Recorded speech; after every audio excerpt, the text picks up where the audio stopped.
आज supreme court में पाकिस्तान तहरीक इंसाफ के बे कैंडिडेट्स सुन्नी इत्तेहाद कौंसिल के रिज़र्व सीट्स के लिए केस सुप्रीम कोर्ट के फुल कोर्ट के सामने पेंडिंग था।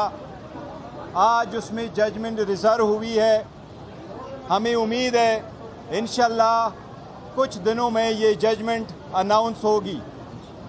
असल ये है कि पाकिस्तान तहरीक इंसाफ का हमेशा ये मौक़िफ़ रहा है कि आईन के रूह के मुताबिक आर्टिकल 51 के मुताबिक की पॉलिटिकल पार्टी को ज़्यादा से ज़्यादा वो सीटें मिल सकती है रिज़र्व जो उसकी जीते हुए सीटों के मुताबिक हो। किसी भी पार्टी को जीती हुई सीटों से ज़्यादा सीटें देना डिस्प्रोपोर्शनेट है। ये आईन के रूह की खिलाफ वर्जी है। पाकिस्तान तहरीक इंसाफ ने सख्त हालात में दिसंबर में अपने नॉमिनेशन पेपर सारे कैंडिडेट के जमा करवाए थे। पाकिस्तान के 859 कंस्टिट्यूएंसी पे पाकिस्तान तहरीक इंसाफ ने 828 कैंडिडेट को टिकट दिए थे। वुमेन के लिए भी रिज़र्व सीट के लिए प्रायोरिटी लिस्ट इशू हो चुकी थी। वुमेन को कहा गया था कि नॉमिनेशन फॉर्म फाइल करे, उसकी स्क्रूटनी भी होनी थी, लेकिन बदनीयती पे इलेक्शन कमीशन ने वुमेन की स्क्रूटनी को 29 तारीख तक दिसंबर तक सरंजाम नहीं दिया था। इंस्टेड इलेक्शन कमीशन ने 29 तारीख को एक नोटिफिकेशन इशू किया कि रिज़र्व सीटों के लिए चाहे वो वुमेन हो चाहे वो नॉन मुस्लिम हो, पाकिस्तान तहरीक इंसाफ के इनकी स्क्रूटनी हम 13 जनवरी को करेंगे। और 13 जनवरी वो डेट थी जिसको निशान अलाट होने थे। 13 जनवरी सुप्रीम कोर्ट का डिसीजन रात 11 बजे आया था, लेकिन इलेक्शन कमीशन ने उससे पहले लोगों को आज़ाद कैंडिडेट के निशानात अलाट कर दिए थे। आज कहा जाता है कि सुन्नी इत्तेहाद ने कोई सीट जीती है या नहीं। सुन्नी इत्तेहाद कौंसिल का चेयरमैन हामिद रज़ा साहब मेरे साथ खड़े हैं।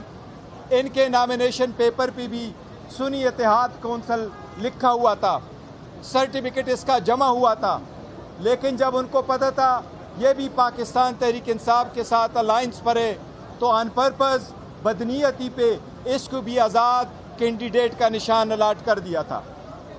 जब ये सीटें आई, इलेक्शन कमीशन के कानून के मुताबिक, रूल्स के मुताबिक, आर्टिकल 51 के मुताबिक आज़ाद इलेक्शन ऑफ निशानात पे जब हम सीटें जीत के आए तो KPK से 91 MPAs, नेशनल असम्बली के 85 MNAs, पंजाब असम्बली के 107 MPA, सिंध असम्बली के 9 MPA ने विद इन 3 दिन के अंदर जो आइन की रिक्वायरमेंट है उन्होंने सुन्नी इत्तेहाद कौंसिल को ज्वाइन किया। उससे मुतालिक हमने 780 पेजेस के कागजात इलेक्शन कमीशन में फ़ाइल किए। इलेक्शन कमीशन ने एक्सेप्ट किया कि इन कैंडिडेट ने कानून और आइन के मुताबिक 3 दिन के अंदर पार्टी ज्वाइन की थी और एक प्रॉपर नोटिफिकेशन इसका इशू कर दिया था। इसके बावजूद कि हमारा हक था कि रिज़र्व सीटें हमें मिले, जिसमें 67 सीटें वुमेन की है और 11 सीटें नॉन मुस्लिम की है, वो सीटें हमें नहीं दी गई, जिसकी वजह से हम सुप्रीम कोर्ट में मौजूद हैं। सुप्रीम कोर्ट से हमें उम्मीद है इंशाल्लाह जजेस की जिस तरीके से ऑब्जर्वेशन आई है कि ये इलेक्शन कमीशन के पार्ट पे बड़ी ज़्यादती हुई है, नाइंसाफ़ी हुई है, उन्होंने गैर आईनी गैर कानूनी कार्रवाई की है, इन्होंने आइन के मुताबिक अपनी ड्यूटी सरंजाम नहीं दी। यही रीज़न है कि आज सेनेट भी इनकम्प्लीट है। सेनेट के इलेक्शन इस रिज़र्व सीटों की वजह से आज तक KPK में नहीं हुए।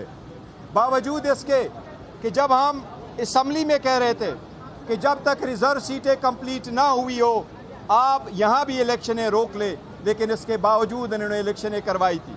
हमें उम्मीद है इंशाल्लाह सुप्रीम कोर्ट के 13 जजेस से आज बड़ी खुशी होती कि अगर आज शार्ट ऑर्डर आ जाता, लेकिन जज साहिबान की सवाबदीद है ہمیں پھر بھی امید ہے انشاءاللہ 2-3 دن میں یہ ججمنٹ آئے گی اور یہی قانون کے مطابق انشاءاللہ تعالی یہ سیٹیں ہمیں ملے گی.